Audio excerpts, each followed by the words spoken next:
तो ग्रीनलैंड पर यूरोप के रुख से अमेरिकी राष्ट्रपति ट्रंप नाराज हैं और उनकी ये नाराजगी दावोस में भी नजर आई है। ट्रंप यूरोप पर किस कदर भड़क चुके हैं, इसका अंदाजा उनकी बातों से फिर नजर आया है। ट्रंप ने नेटो को एहसास दिलाने की कोशिश की कि अमेरिका के बिना यूरोप या दूसरे सदस्यों की क्या हालत होगी।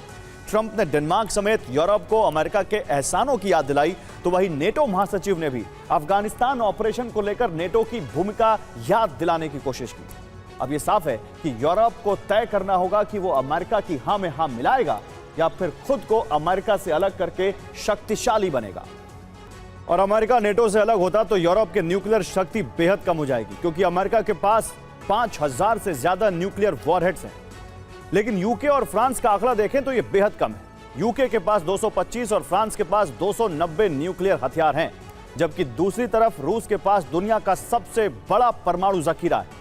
वहीं रूस के मित्र देश नॉर्थ कोरिया भी परमाणु शक्ति है और चीन के पास माना जाता है कि 600 न्यूक्लियर वॉरहेड हैं। फ्रांस यूरोप को न्यूक्लियर शील्ड दे सकता है। फ्रांस के पास 4 न्यूक्लियर सबमरीन है, जिससे M51 मिसाइल फायर की जा सकती है।